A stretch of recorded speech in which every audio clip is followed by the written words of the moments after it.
Shechem, which was the central part of Israel, murderers were also common.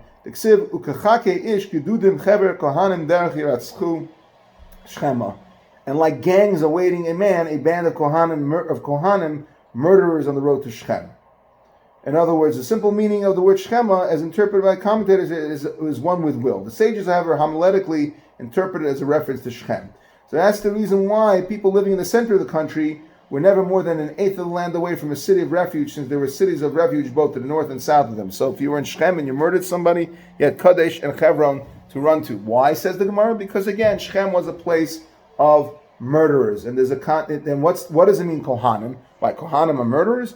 No, we're going to say that just like Kohanim gathered to get trumas and get their fair share of the grain, right? These murderers would sit there waiting like highwaymen to do their evil bidding, to do their carjacking.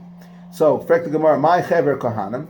What does it mean, a band of Kohanim, a band of brothers? Surely the Kohanim were not killers. Why are the murderers in this pasuk referred to as Kohanim? It's not a nice thing.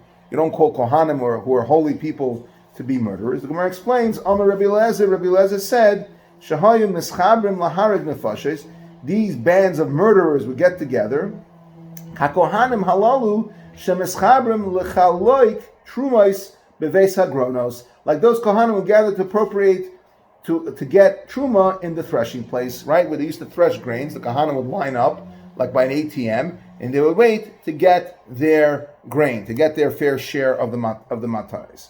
So now, basically, that's the reason the Gemara explained why there was a disproportionate amount of Ari Miklat, and why was there the same amount of Ari Miklat both in Shechem, both in the Transjordan, where only 2.5 Shvatim resided, and why did you have the same amount in Eretz Yisrael? Because in Gilead you had a lot of murderers.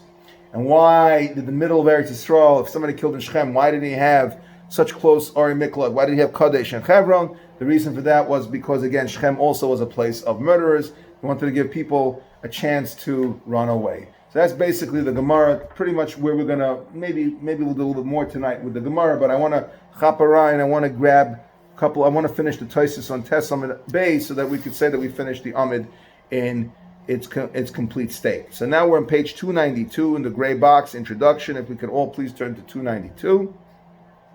Hold on. Okay. Devrei Maskal Mishulashais.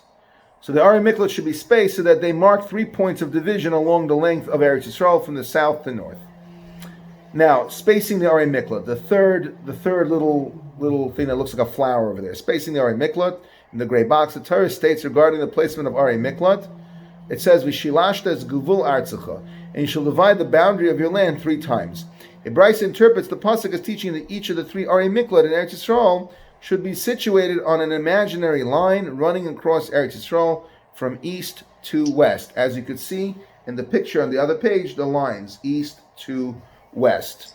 Okay? These 3 lines divide the land from south to north into 4 equal portions, so that the distance between the southern border of Eretz Yisrael and the first Ir Miklat Hebron, right, is the same as the distance between the first Ari Miklat and the second Ir Miklat Shechem, between the second Ir Miklat and the third Ir Miklat Kadesh, and between the third Ir Miklat and the northern border. So equidistant. The Brisa describes this arrangement as Mishulashais, from the word shalosh, 3. Mishulashais means triangulated into thirds.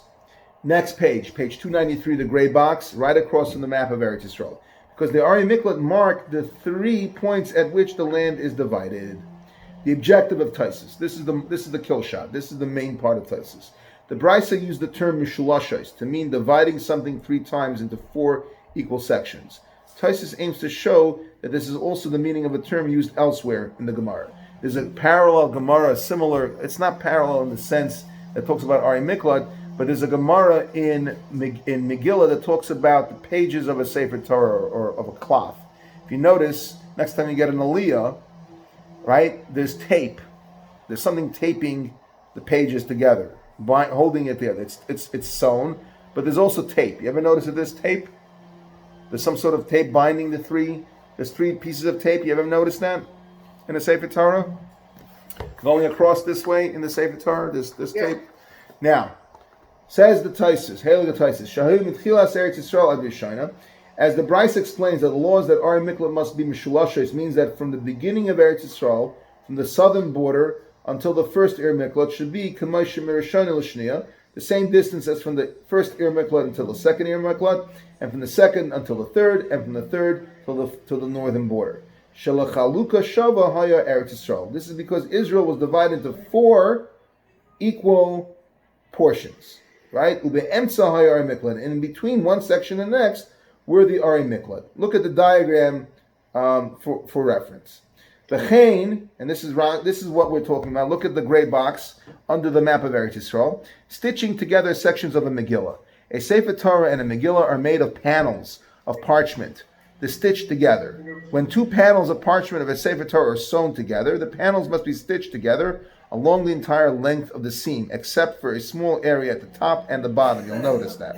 By contrast, the panels of a Megillah may be sewn together with just 3 stitches, provided the stitches are meshulashim. So what does that mean? This is also how we should explain the requirement of meshulashim in the tractate Megillah. The Kamar Nikres Igeres, the Gemara there says that the reason a Megillah is called a letter, right, Igras, is because to teach you she'im tefara hakol shloisha chutin gidin kasher, that if one stitched 2 of the Megillah panels together with just 3 strands of sinews, the Megillah is valid. Look at note 3. The verses in Megillah Esther refer to the Megillah as both a letter and a sefer. It's called a letter in Esther Perek Tes Pasuk Chav Tes, which says Lakayim es igeres hapurim hazais, to ratify this letter of Purim. It's also called a sefer, like we learn in Esther Tes Chav Beis. It says v'nichtav b'sefer, so it refers to it as both. The Gemara in Megillah on Daf Yotes Amud Aleph says that a Megillah is called a Sefer because it's like a Sefer Torah in some respects. For example, its panels, meaning the sections of the Megillah, like a Sefer Torah, must be stitched together with sinew rather than linen. It has to be, sinew is like the basically it's the tough. It's like a vein, if you will. It's something that is a very tough, like a catgut, basically, within the animal, and it's used to sew the panels together. Ubulvad sheyil mishulashim. Provided, now we turn to page 294, ubulvad shehei mishulashim. Provided that the stitches are mishulashim. Uperusha havi kihacha. What does it mean, mishulashim? Just like the same as with Ari Miklat. What? Shetzarach shemitchila satafira ad chut shel gidim.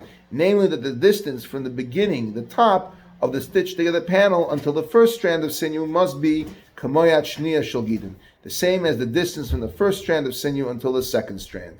Umeshniya at shleisha, and from the second to the third, kamam mishlisha at seif tfira, just like from the third to the fourth. Now, if you look at Taisus, the first box on the bottom, right, Mishulashos is exactly, look at the first box, Mishulashos explanation of Taisus. You have 3 look like rings in a binder. You see that? Gentlemen, you see that? Yes? Yeah. So how many spaces do you have? You have from the bottom till the first ring is 1, from the second ring to the third ring is 2, from the second to the third ring is 3, and then from the third ring all the way to the top is another section. So you have the same exact setup as on the previous page.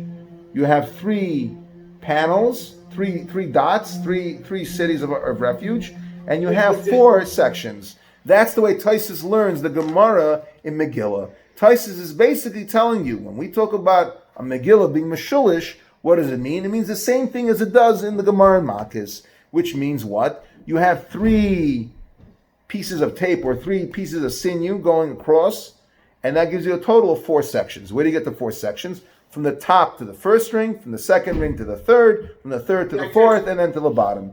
The other Rishonim learn it differently. If you look at the thing on the side of the Taisus, the second picture learns that you will have only 3 sections. Their version of the word Meshulish, which has no impact necessarily, may or may not, but we're not going to go into that. Going just in the Gemara Megillah, the other Rishonim do not learn like Taisus. They learn like the second picture right next to that one. Okay, let's continue Taisus.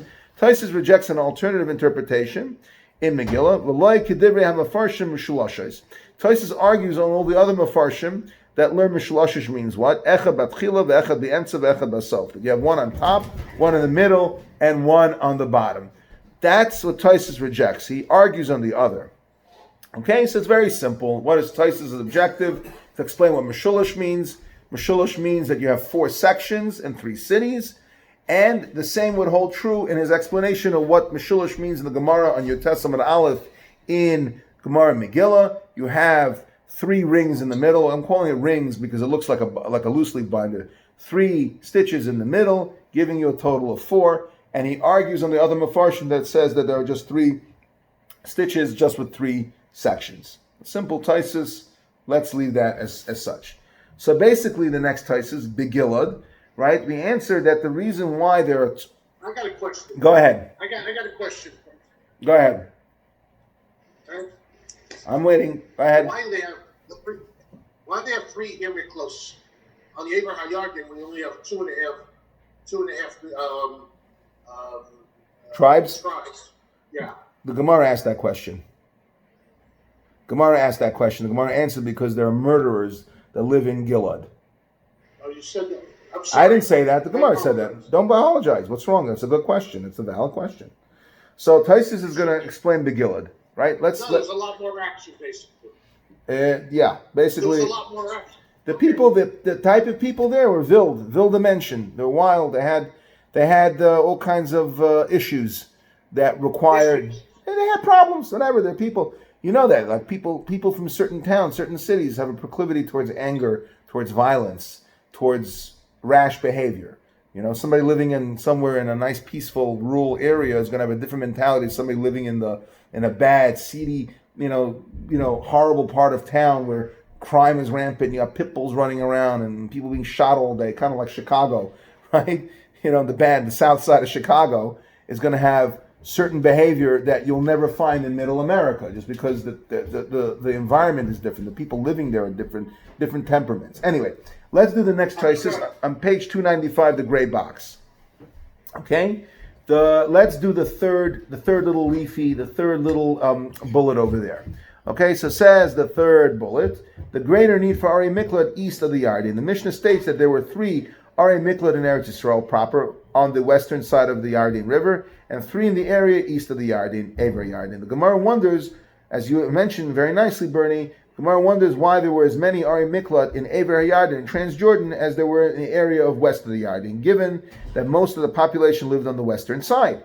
The Gemara answers that the Aver Yarden contained a large number of murderers, as the verse states in Hosea, Gilad Kiryas Parle Oven Akuba Midam. Gilad in Aver Yarden is a city of evildoers, Shlechta mentioned, filled with those who ambush for blood. Therefore, just as many Ari Miklat were needed to be designated for that small population in Aver Yarden as were designated for those living in Eretz Yisrael proper, because of the greater number of murderers, the proclivity of the people on Aver Yarden to kill. So, what is the objective of Taisus? Again, I love it. I love this. This is why the sefer was worth every bit of the $30 that it cost. The objective of Taisus, the verse that teaches that Aver Yarden had many murderers, refers to deliberate murderers who are not punished with gullus. Taisus seeks to explain why a large number of deliberate murderers is a reason to designate additional Ari Miklat for inadvertent killers. Okay? I kind of alluded to this in my explanation of the Gemara. Try to kind of cut this off at the pass, but let's see it inside. So the Gemara explains that Aver Yarden contained the same number of Ari Miklat as the rest of Eretz Yisrael because of the many murderers found in Aver Yarden, Transjordan. However, the verse, the Gemara cites as proof that murderers were common in Aver Yarden refers to the deliberate murderers, right? Who are not subject to gullus in any case. So why should a large number of deliberate murderers in Aver Yarden make it necessary to have more Ari Miklat there? You killed on purpose. You don't go to Ari Miklat anyway. So that's the reason I'm going to put more Ari Miklat. I'm going to give you Ari Miklat that you're not qualified to use anyway. Does somebody kill on purpose go to Ari Miklat? You tell me. Didn't we just say in the Mishnah that Bezdin examines to see whether the guy killed on purpose or whether he killed B'shogeg, and if he killed on purpose, he's put to death? Somebody who kills on purpose, does he go to Ari Miklat? Absolutely not. Right? Absolutely not. So that's the reason to put the same amount of Ari Miklat on the Transjordan side as on the Eretz Yisrael side because of the proclivity of people killing. If you're a murderer, you don't go to Ari Miklat anyway. So this is kind of weird. Taisus is saying, what's going on over here? Why do you need Ari Miklat on the other side for murderers that kill deliberately? That just doesn't make sense. It goes against everything that we know about how Ari Miklat works. So Perish. So Taisus says, calm down. Let's explain. The meaning of the Gemara is that because there are many deliberate murders in Aver Yarden, This is exactly why we need more Ari Miklat for inadvertent killers there. Why? This is what I said before. Because when someone commits murder deliberately, right? But there are no witnesses to testify against him, and someone else kills inadvertently, but there are no witnesses to testify against him either, neither can be punished. The guy that kills on purpose, nobody knows that he killed him on purpose. He did it quietly. He took somebody, cut his throat in some dark alley somewhere. There were no cameras, left his body there, and the cops came. Who done it? Nobody knows. And the guy fell off a ladder in the middle of the night, landed on some homeless dude, killed him, squashed him. Nobody saw anything. No one knows. Right? He doesn't go to Gullus. So now you have two people that did a horrible thing that seemingly get off the hook. No, says the Kadosh Baruch Hu. Kadosh Baruch Hu mezamnan lepundak echad. Hashem will arrange that both of them come to the same Airbnb. They all end up in the same Hilton. They end up in the same Marriott. And what happens? The murderer that killed on purpose is walking, singing his song. As I said before, he's walking down the road. Comes along the other guy and falls on top of him. Like we say later on in the Gemara in Yod Amud Beis, the Gemara later on in Yod Amud Beis goes through this whole wonderful narrative of the guy that killed on purpose is walking, the guy that killed by accident is coming down the ladder, he falls on top of him with two witnesses seeing it happen by accident. The guy that fell, who originally should have gone to Gullus, but there were no witnesses, now goes to Gullus, and the guy that killed without witnesses, who thought he got away with murder, no pun intended, yes, pun intended, what happens to him? He gets 6 feet under. He gets his just desserts. He gets murdered. He doesn't get murdered, he gets killed. And HaKadosh Baruch Hu has many, many different ways. You know, like somebody's chayev for the Arba Misas Bezdin. Somebody is chayev for one of the four, Misas of Bezdin. Let's say somebody murdered somebody. Today's day and age, we don't have Bezdin, right? We don't have a capital court system. We don't have Sanhedrin. So how would Hashem take care of somebody that murdered? Right? How would he take care of him? Very simple. He's driving his car. He's so happy. He just did his mafia hit. Tony killed Vinny, or Chaim killed Yankee. I got away with it. No, I got away with murder. He's driving. He's driving behind another truck that has these steel I-beams. All of a sudden, one of the straps breaks loose. The I-beam goes right through the windshield of the guy that just finished his murder, decapitates the murderer, boom, he's dead. Beautiful. Guy was just Mechal Shabbos. Dudu smoked his cigarette. Aha, I don't believe in Shabbat. He smokes his cigarette, thinking that he's getting away. He's on his roof, so happy he's Mechal Shabbos, trips on an electrical wire, flies off the roof, which happens to be twice his height, boom, he's dead. There's your skila. Somebody is an adulterer, right? He was just mezana with an ashes ish. He's chayev chenek, thinking, he got away, nobody knows. All of a sudden, he's eating his chicken dinner and like the mamas and the papas, chokes. Boom, chokes on something, dies. Sreifa, somebody who's chayev sreifa, gets immolated. He gets, has gasoline poured on him by somebody and gets lit on fire, burns up in a house, gets bitten. The Gemara in Sanhedrin talks about somebody's chayev sreifa gets bitten by a serpent, and the poison of the serpent goes throughout the body and burns the person has like malaria, or somebody has venom going through his body. What happens to the person that gets bitten by venom? He burns up. That's what happens internally. The venom burns his kishkas, basically, burns him up, causes organ failure, but it's a burning sensation. So, leave it up to God. God has his ways of dealing with bad people. So, we now basically finished all of Testament Beis. We are now up to Yud Amid Aleph. There are no Taisasim on Yud Amid Aleph. Next week, when we learn, now, this coming week, there is no BJX yet. The week after, God willing, BJX will be opening up. So the first week of BJX opening up, if you want, we can start at 8 o'clock. But if not, we can learn, if you'd like, this coming Sunday, if you'd like, we can learn at 9, or if you want to learn it Monday at 9. Monday at 9, if we could. If Ashi's okay with Monday at 9, it's good with me. We'll meet on Monday at 9. Again, thank you so much. Very good. So that's what we're going to...